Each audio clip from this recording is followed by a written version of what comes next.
I get tons of comments from you guys asking me how can I stop being a moonballer, and so instead of messaging everyone individually one by one, I thought it'd be a good idea to just create this YouTube video, as I know it's something that a lot of recreational players struggle with and they want to break out of that habit of being a moonballer and start playing more aggressive tennis. First, we should address what being a moonballer actually is. So a moonballer is someone that likes to play a really high ball over the net that lacks speed and lacks any real penetration. And moonballing is actually a great tactic for many recreational players and for many junior players. So if you are a moonballer, it shows that you are smart and you are tactically aware of what wins matches, because at these lower levels and at junior levels, players often lack the weapons to really hurt you if you are a moonballer. And so by just simply moonballing and getting the ball back over and in and playing super consistently, your opponent often self-destructs and starts going for too many winners, which often leads to too many unforced errors on their racket, causing you to win the match. But this tactic will only get you so far. If you continue to moonball into higher levels, moonballing is simply not going to work, because those players that you're playing against will have the weapons to attack your moonballs. But moonballing is not only an intentional tactic players use, it often can be a result of hitting the ball late, having late preparation to the ball and simply finding yourself hitting late and having to hit that ball up high simply because you didn't have the racket work and the technique in that moment of time to be able to hit a heavier quality shot. In addition, if you're lacking confidence with your shots, if you don't trust your swing, moonballing is often a safer option that these players that are lacking confidence with their swing often resort to. So it's not only an intentional thing, it can often happen unintentionally. And if that is you, if you're unintentionally moonballing and you want to change it, then listen up, because I have 4 key tips for you that are going to help you to stop moonballing and start hitting with a higher quality ball. So issue number 1 as to why you might be hitting too many moonballs is because your footwork is lazy and you find yourself being in the wrong position as you hit the ball. Like I said before, a lot of moonballs come from hitting the ball late or hitting the ball when you're off balance, and you simply have to hit behind your body and hit a high ball that lacks pace, lacks any power, and simply you're playing a moonball back to your opponent. So how can you avoid that? The obvious solution to this issue is to improve your footwork and to have a higher level of intensity when you're on the court. Now, I know a lot of people think that this is not an option for them and that the intensity and the footwork that they have, it just is what it is, and if you're a little bit older then you feel like you can't improve or progress in this kind of area of your tennis. But I have a specific video all about footwork, which I'm going to link down in the description box below if you want to check it out, which can really help you to understand how to move to different types of balls, because there are many different movement patterns in tennis depending on the type of shot you're trying to receive. But the key thing is to always think about being on your toes. In tennis, you never want to ever be standing still. So if you film yourself when you're playing, put a camera on the back of the court and watch yourself back, you should see yourself always be moving. After you've hit the shot, you're recovering, you're on your toes ready to split step as your opponent makes contact with the ball. So there should never be a point where you're standing still. If you're standing still, you're more likely to react late to the incoming ball, and therefore your preparation is going to be late, your footwork's going to be late, and your body preparation is going to be late, and causing you to hit that ball late with an open racket face, leading to a moonball type of shot. So important that you get your footwork dialed in, just looking more intense, really making a conscious effort of being on your toes, trying to be more aggressive with your footwork. The second reason why many players end up moonballing is because they are late with their preparation. So this obviously ties into the previous point about fixing your footwork.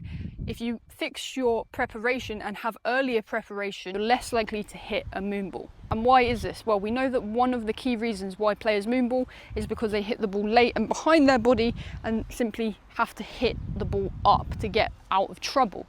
Now, if you have early preparation, this should never happen. And if you have early preparation, you should be able to set yourself up behind the ball incredibly well and drive the ball forward.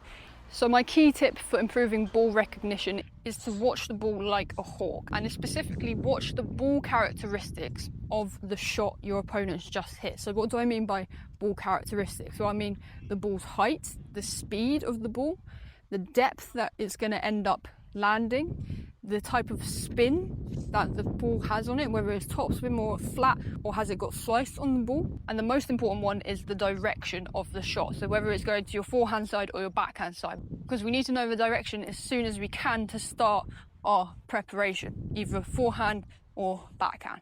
And so now we come on to point number 3 as to why you are moonballing and how to avoid it. Point number 3 relates again to point number 1 and 2.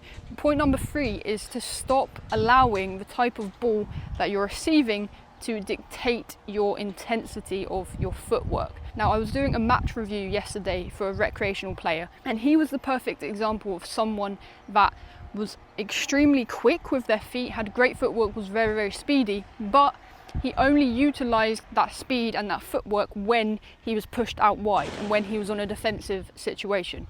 When he was in a rallying situation and he had quite a nice, easy, gentle ball to hit back, he was very, very lazy with his footwork, and he therefore ended up pushing the ball back when he could have been more intense and gone for more of an attacking shot. So if you do this, you lose a lot of rhythm and you lose so much intensity from your game. And this is obviously not a great thing to do, because if you lose intensity in your game, you're simply going to just be hitting shots that don't have anything on them and are never going to hurt your opponent. So the fix here is to treat every ball the same. So treat that ball that your opponent's whacked into the corner and you're chasing after wide off of the court, treat that ball and your intensity and movement to retrieve that ball exactly the same as you would treat a ball that's coming to you mid-court, landing around the service line. So it's really all about playing with urgency and intensity and shifting your mindset from a defensive mindset to a more attacking mindset. Now, point number 4 leads on from point number 3, and point number 4 is to break that fear of missing.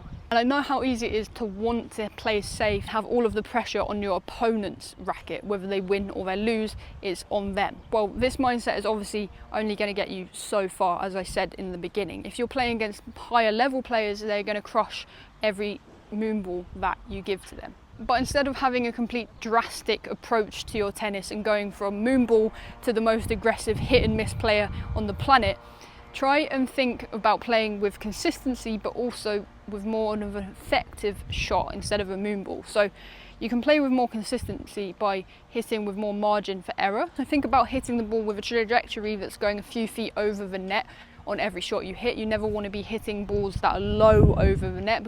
Another way that you can increase your margin for error is to avoid hitting the line, so always playing 2 or 3 feet within the lines no matter what shot you're trying to hit. If you're hitting an aggressive shorter ball, always going inside the lines is a good idea.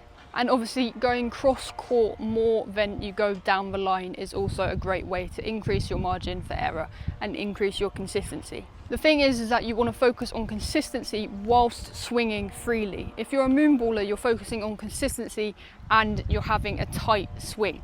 So you want to be trusting your swing and going for your swing, thinking about the correct things that you need to do to hit a higher quality shot, but also focusing on the mental strategies that you can do to increase your margin for error. And this should help you to improve your consistency over time if you stick with it. So guys, overall, if you want to become a better tennis player, you need to incorporate these 4 key principles into your game. You need to be moving better with more intensity to every shot. You need to be preparing earlier to the ball with your body, your footwork and your racket. You need to improve your ball recognition. You need to really trust your swing and trust your shots and reject the fear of missing. So guys, I hope you found this video really useful. If you did, make sure you give it a like and subscribe to my channel for more tennis coaching videos like this one to come.